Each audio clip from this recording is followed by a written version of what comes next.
नमस्कार दर्शक बंधु आपण को आम चैनल को स्वागत।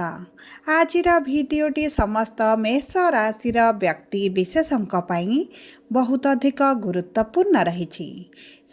आपणकर जदि मेष राशि होता है तेबे यही भिडटी को निश्चित भाव थरे मात्र शेष पर्यंत देखंतु एवं निजर व्यस्त बहुल समय मध्यरु मात्र 10 मिनिट समय आपण निज पाई दियंतु एवं जानतु आगकू हेबाकु थिबा विराट परिवर्तनर भविष्यवाणी विषय रे देखंतु दर्शक बंधु दीर्घ दिन परे एही मार्च मास 29 तारिख दिन ठारू कर्मफलदाता न्यायर देवता शनिदेव करथिले निजर राशि परिवर्तन कुंभ राशि आसीथिले मीन राशि को एवं आपणकर शनिकर 7.5 हो जाइए आरंभ एवं यही 7.5 आपणकर दीर्घ 7.5 वर्ष पर्यंत रहिबो किंतु यही किछि दिन हेबा 7.5 आरंभ हेबा क्षणी आपणक जीवन रे आरंभ हो जाइथिला समस्या आर्थिक क्षेत्र रे समस्या सहित पारिवारिक समस्या आपणक स्वास्थ्यर समस्या संपर्क रे समस्या एवं आपणक जीवन रे किछि एभली घटना घटी जाइछि जहा पूर्वरु आपणक सहित केबे घटी नथिला तेबे देखंतु एही 7.5 आरंभ हेबा परे आपणक जीवन रे जे उच्च नीच भली परिस्थिति सृष्टि करिसंती एही नवेम्बर मास 27 तारिख दिन शनिकर जे परिवर्तन हेउछि चलन रे बकरी रु जे हेबाकु जाउछंती मार्गी आपणक जीवन रे आनिबे यूटर्न तेबे आसंतु जानिबा दीर्घ दिन परे आपणक राशि रे कर्मफलदाता न्यायर देवता किभली फलाफल प्रदान करिवे एवं बकरी रु मार्गी हेबा परे आपणक जीवन रे शुभ प्रभाव पकाइबे ना अशुभ प्रभाव पकाइबे विशेष भाव रे आपणकर केउ क्षेत्र रे प्रभावित हेबो आपणकर स्वास्थ्य ना शिक्षा ना प्रेम संपर्क ना वैवाहिक जीवन ना आपणकर पारिवारिक संपर्क आपणक क्यारियर एवं व्यापार वाणिज्य सही सब विषय विस्तृत भाव में यह छोट वीडियो रे आलोचना करिबा ता सहित जानिबा शनि आपणक राशि रो केउ गृह रे रहिचंती एवं तांकर दृष्टि आपणकर केउ गृह गुडी को रहुची परिशेष रे जानिबा कर्मफलदाता शनि को संतुष्ट करिबा पई किछि विशेष प्रतिकार सेति पई आपण आम सह वीडियो रा शेष पर्यंत जोड़ी होई रुहंतु चलंतु एबे आरंभ करिबा आजिर कार्यक्रम किंतु वीडियोटी आरंभ करिबा पूर्वरु जदि आपणकर भी मेष राशि होइथाए एवं आपण भी ईश्वर को आंतरिक भक्ति एवं विश्वास करंती तेबे वीडियोटी को लाइक करंतु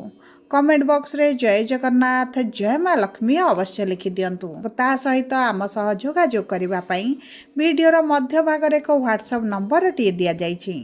जो नंबर साहाय्य आपण आम सह जोगाजोग करी निजर नूतन कुंडली प्रस्तुत करि परिबे कुंडली विश्लेषण कराई परिबे किंबा आपणकर चाकरी विवाह व्यवसाय प्रेम संपर्क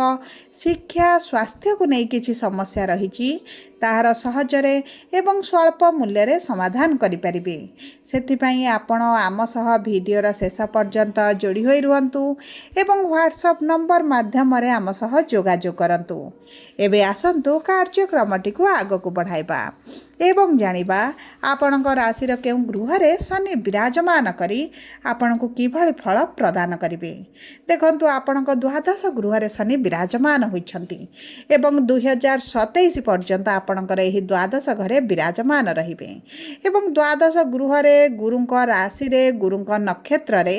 शनि विराजमान करिछंती देखंतु द्वादश गृह हेउची विदेश यात्रार गृह वैदेशिक मुद्रार गृह आपणक खर्चर गृह तीर्थ यात्रार गृह मोक्षर गृह मेडिकल गृह बोली मध्य कुआ जाय थाए ता सहित आपणकर षष्ठ अष्टम एवं द्वादश गृह को कुंडलीर शुभ बोली मना जाएनी किंतु शनि जेतेबेले आपणकर द्वादश गृह षष्ठ गृह एवं अष्टम गृह रे विराजमान करती आपण को शुभ फल प्रदान करती तेबे देखंतु जेहेतु शनि आपणकर द्वादश गृह रे अछंती आपणक मेडिकल रे किछटा अर्थ खर्च जाउची एवं आपण शारीरिक स्तर रे किछटा असुस्थता अनुभव करूछंती किंबा आपणक प्रियजन परिजनक पई मध्य आपणको मेडिकल को दौड़िबा को पडुची एवं मेडिकल रे अर्थ मध्य आपणकर खर्च हेउची ता सहित जदि आपण कोनोसी तीर्थ ତୀର୍ଥଯାତ୍ରା କରିବାର ପ୍ଲାନିଂ କରିଛନ୍ତି ସେଥିରେ ପୂର୍ବରୁ ନିଶ୍ଚିତ ଭାବରେ ବିଳମ୍ବ ଦେଖୁଥିବେ। ଆପଣଙ୍କର ତୀର୍ଥଯାତ୍ରା କରିବାର ଆଶାଟି ଆଶାରେ ରହିଯାଉଥିବ। ତା ସହିତ ଯଦି ଆପଣ ବିଦେଶ ଯିବା ପାଇଁ ଚାହୁଁଥିଲେ ଏବଂ ଆପଣଙ୍କ ବିଦେଶ ଗସ୍ତରେ ବିଭିନ୍ନ ପ୍ରକାର ସମସ୍ୟା ଆସୁଥିଲା, ଆପଣଙ୍କୁ କେବେ ଆର୍ଥିକ ସମସ୍ୟା, କେବେ ଭିସା ପାସପୋର୍ଟରେ ସମସ୍ୟା, କୌଣସି ନା କୌଣସି ସମସ୍ୟା ପାଇଁ ଆପଣ ବିଦେଶ ଯାତ୍ରା କରିପାରୁନଥିଲେ, ତେବେ ଦେଖନ୍ତୁ ଏହିସବୁ ସମସ୍ୟାରେ କିଛି ମାତ୍ରାରେ ଆସିବ ପରିବର୍ତ୍ତନ। ଆପଣଙ୍କର ଯେଉଁ ଅଭିଳାଷ ରହିଛି କୌଣସି ତୀର୍ଥ ସ୍ଥାନକୁ ଯିବା ପାଇଁ, କୌଣସି ପର୍ଯ୍ୟଟନ ସ୍ଥାନକୁ ବୁଲିବା ପାଇଁ, ତେବେ ଏହି କ୍ଷେତ୍ରରେ ଆପଣଙ୍କର ବିଳମ୍ବ ହେଲେ ମଧ୍ୟ ଆପଣଙ୍କର ମନସ୍କାମନାକୁ ପୂରଣ କରିବେ ଏବଂ ଯେଉଁମାନେ ବିଦେଶ ଯିବା ପାଇଁ ଚାହୁଁଥିଲେ ତାଙ୍କର ଏହିସବୁ ସମସ୍ୟା ଗୁଡ଼ିକ ଧୀରେ ଧୀରେ ସମାଧାନ ହୋଇଯିବ। କିଛି ଏଭଳି ବ୍ୟକ୍ତି ମଧ୍ୟ ଆପଣଙ୍କୁ ମିଳିବେ ଯିଏ ଆପଣଙ୍କୁ ଏହିସବୁ ସମସ୍ୟାରୁ ବାହାରକୁ ଆଣିବେ। ତା ସହିତ ଆପଣଙ୍କର ଯେଉଁ ଅଯଥାରେ ଅର୍ଥ ଗୁଡ଼ିଏ ଖର୍ଚ୍ଚ ହେଉଥିଲା, ମେଡ଼ିକାଲରେ ଖର୍ଚ୍ଚ ହେଉଥିଲା ଏବଂ ବିଭିନ୍ନ ପ୍ରକାର ଖର୍ଚ୍ଚ ଆପଣଙ୍କ ଜୀବନକୁ ଆସୁଥିଲା, ଆପଣଙ୍କର ଅର୍ଥ ସଞ୍ଚୟ କରିପାରୁନଥିଲେ, ସେଥିରେ ମଧ୍ୟ ବଡ଼ ପରିବର୍ତ୍ତନ ଆସିବ। ତା ସହିତ ଦେଖନ୍ତୁ ଶନି ଯେହେତୁ ବକ୍ରି ଥିଲେ ଆପଣଙ୍କର ଦ୍ୱାଦଶ ଗୃହ ସହିତ ଏକାଦଶ ଗୃହକୁ ମଧ୍ୟ ପ୍ରଭାବିତ କରୁଥିଲେ। ଆପଣଙ୍କ ବ୍ୟବସାୟରେ ମାନ୍ଦା ପରିସ୍ଥିତି ଚାଲିଥିଲା, ଚାକିରିରେ ସ୍ଥିତି ମଧ୍ୟ ବହୁତ ଖରାପ ରହିଥିଲା, ଆପଣ ମାନସିକ ଚିନ୍ତାରେ ରହୁଥିଲେ, ବିଭିନ୍ନ ପ୍ରକାର ଭୟ ମନ ଭିତରେ ଖେଳି ଯାଉଥିଲା ଏବଂ ଦେଖନ୍ତୁ ଏହିଭଳି ନକାରାତ୍ମକ ପରିସ୍ଥିତି ଆପଣଙ୍କ ଜୀବନରେ ଯେଉଁ ଚାଲିଥିଲା ସେଥିରେ ନିଶ୍ଚିତ ଭାବରେ ଧୀରେ ଧୀରେ ପରିବର୍ତ୍ତନ ଆପଣ ଦେଖିବେ।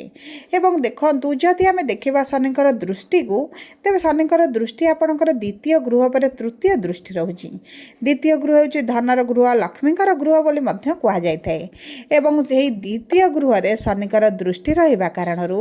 ଆପଣଙ୍କର ଅର୍ଥ ଯେଉଁ ସେଭିଂ ହେଇପାରୁନଥିଲା, ଆପଣ ଅର୍ଥ ସଞ୍ଚୟ କରିପାରୁନଥିଲେ, କୌଣସି ନା କୌଣସି ମାଧ୍ୟମରେ ଆପଣଙ୍କ ଆୟ ଅପେକ୍ଷା ବ୍ୟୟଟି ବଢ଼ିଯାଉଥିଲା, ଆପଣଙ୍କର ଲୋନ୍ କରଜ ଏତେ ମାତ୍ରାରେ ବଢ଼ିଗଲାଣି ଯେ ଆପଣ କିଭଳି ସେହି ଚକ୍ରବ୍ୟୂହ ଭିତରୁ ବାହାରିବେ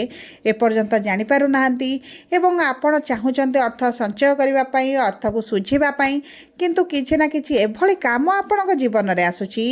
ଯେଉଁ କାରଣରୁ ଆପଣ ଅର୍ଥ ଗୁଡ଼ିକୁ ଶୁଝି ପାରୁନାହାନ୍ତି। ତେବେ ଏହିଭଳି ଯାହା ବି ସମସ୍ୟା ଆପଣଙ୍କର ଚାଲିଥିଲା ବିଶେଷ ଭାବରେ ଅର୍ଥକୁ ନେଇ, ତାହା ଧୀରେ ଧୀରେ ଆପଣଙ୍କର ଶେଷ ହେବା ଆରମ୍ଭ ହେବ। ଏବଂ ଦେଖନ୍ତୁ ଯେହେତୁ ଶନିଙ୍କର 7.5 ଚାଲିଛି,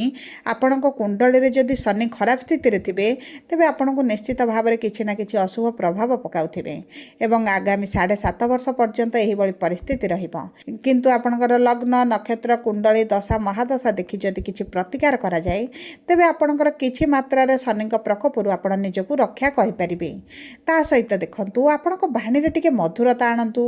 ଏବଂ ଆପଣ ଚେଷ୍ଟା କରନ୍ତୁ ନିଜ କାର୍ଯ୍ୟରେ, ନିଜ କଥାରେ ହିଁ ଭାବିବା ପାଇଁ, ଚିନ୍ତା କରିବା ପାଇଁ, କାରଣ ଏହି ସମୟ ମଧ୍ୟରେ ଆପଣଙ୍କର କୁଟୁମ୍ବ ପରିଜନଙ୍କ ସହିତ କିଛିଟା ମନମାଳିନ୍ୟ ମତଭେଦ ମଧ୍ୟ ଚାଲିଛି ଏବଂ ଆପଣଙ୍କର କଥାର ଭୁଲ ଅର୍ଥ ନେଇ ଆପଣଙ୍କ ସହିତ ଝଗଡ଼ା, ଆପଣଙ୍କ ସହିତ ବାଦ ବିବାଦ ଭଳି ପରିସ୍ଥିତି ଦେଖୁଛନ୍ତି। ଏବଂ ଦେଖନ୍ତୁ ଏଇ ଯେଉଁ ବାଣୀରେ ମଧୁରତା ଆଣିଲେ ଆପଣଙ୍କ ନିଶ୍ଚିତ ଭାବରେ କାର୍ଯ୍ୟଗୁଡ଼ିକ ସଫଳତା ମିଳିବ, ଆପଣ କଥା କହି ନିଜର କାର୍ଯ୍ୟ ହାସଲ କରିପାରିବେ ଏବଂ ତାହା ସହିତ ଆପଣଙ୍କର କୁଟୁମ୍ବ ପରିଜନଙ୍କ ସହିତ ଯଦି ସମ୍ପର୍କ ଖରାପ ଥିଲା ଏବେ ଧୀରେ ଧୀରେ ଭଲ ହେବା ପରିସ୍ଥିତି ମଧ୍ୟ ଆସିବ। ଏବଂ ଦେଖନ୍ତୁ ଯଦି ଆମେ ଦେଖିବା ଶନିଙ୍କର ସପ୍ତମ ଦୃଷ୍ଟିକୁ, ଶନିଙ୍କର ସପ୍ତମ ଦୃଷ୍ଟି ଆପଣଙ୍କର ଷଷ୍ଠ ଗୃହରେ ରହୁଛି, ରୋଗ, ଋଣ, ଶତ୍ରୁର ଗୃହରେ। ଏହି ସମୟ ମଧ୍ୟରେ ଆପଣଙ୍କ ଶତ୍ରୁମାନଙ୍କୁ ଆପଣ ନାଶ କରିବେ କିମ୍ବା ଆପଣଙ୍କ ଶତ୍ରୁମାନେ ଆପଣ ଛାଇ ଆପଣଙ୍କ ଠାରୁ ଦୂରତା ବନାଇବେ। ଏହି ସମୟ ମଧ୍ୟରେ ଆପଣଙ୍କ ମିତ୍ର ରୂପୀ ଶତ୍ରୁମାନଙ୍କୁ ମଧ୍ୟ ଆପଣ ଚିହ୍ନଟ କରିବେ।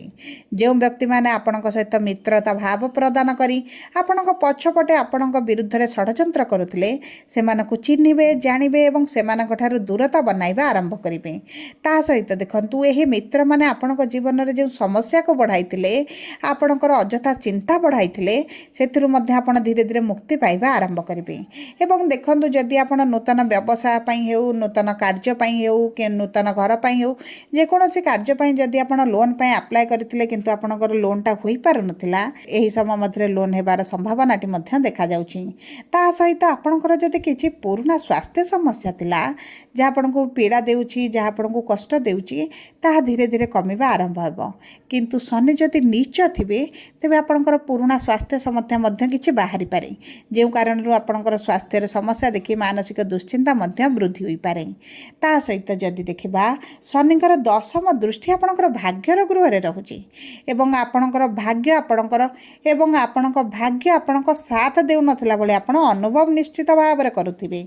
ଆପଣଙ୍କ ଯେଉଁ କାର୍ଯ୍ୟ କରୁଛନ୍ତି କିଛି ନା କିଛି ସମସ୍ୟା ହୋଇ ଆପଣଙ୍କର କାର୍ଯ୍ୟଟି ସମ୍ପୂର୍ଣ୍ଣ ହୋଇପାରୁନି। କୌଣସି ନୂତନ କାର୍ଯ୍ୟ ଆରମ୍ଭ କରିବା ପାଇଁ ଚାହୁଁଛନ୍ତି ତାହା ମଧ୍ୟ ଆପଣଙ୍କର ହୋଇପାରୁନି। ତେବେ ଏହିସବୁ ସମସ୍ୟାର କାରଣ ହେଉଛି ଶନିଙ୍କର ଆପଣଙ୍କ ଭାଗ୍ୟର ଗୃହକୁ ଦୃଷ୍ଟି। ତେଣୁକରି ଦେଖନ୍ତୁ, ଶନିଙ୍କର ବକ୍ରି ଦୃଷ୍ଟି ପାଇଁ ଆପଣଙ୍କର ଭାଗ୍ୟ ଆପଣଙ୍କର ସାଥ ନ ଦେଉଥିଲା,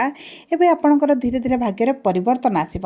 ଆପଣ ଯଦି ଭାଗ୍ୟ ଭରସାରେ କୌଣସି କାର୍ଯ୍ୟ କରନ୍ତି ତେବେ ଆପଣଙ୍କୁ ଧୀରେ ଧୀରେ ସଫଳତା ମିଳିବ। ଦେଖନ୍ତୁ, ବିଳମ୍ବ ହେଲେ ମଧ୍ୟ ଆପଣଙ୍କୁ ସଫଳତା ମିଳିବ।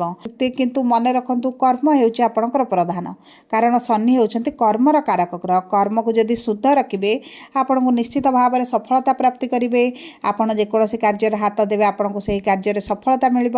ଆପଣଙ୍କର ଆର୍ଥିକ ସ୍ଥିତି ସହିତ ଆପଣଙ୍କ ମାନ ସମ୍ମାନ ସହ ବୃଦ୍ଧି ହେବ।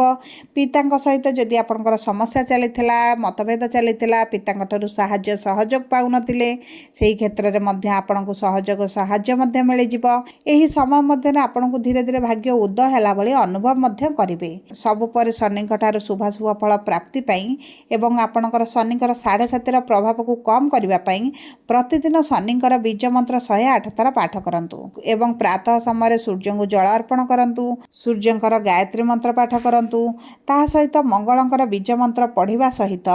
ଆପଣ ହନୁମାନ ଚାଳିଶା ପ୍ରତିଦିନ ପାଠ କରନ୍ତୁ। ଏହା ଆପଣଙ୍କର ସମସ୍ୟାକୁ ଅତିମାତ୍ରାରେ ଦୂର କରିବ। ଯଦି ଆପଣଙ୍କର ମେଷ ରାଶି ହୋଇଥାଏ, ଭିଡ଼ିଓଟି କିଭଳି ଲାଗିଲା କମେଣ୍ଟ ବକ୍ସରେ ଲେଖି ଜଣାନ୍ତୁ। ଯଦି ଆପଣଙ୍କ ପ୍ରିୟଜନଙ୍କର ମେଷ ରାଶି ହୋଇଥାଏ, ଭିଡ଼ିଓଟି ତାଙ୍କ ସହ ସେୟାର କରନ୍ତୁ। ଯଦି ପ୍ରଥମ ଥର ଆମ ଚ୍ୟାନେଲକୁ ଆସିଛନ୍ତି, ଚ୍ୟାନେଲଟିକୁ ସବସ୍କ୍ରାଇବ୍ କରନ୍ତୁ। ପାଖରେ ଥିବା ବେଲ୍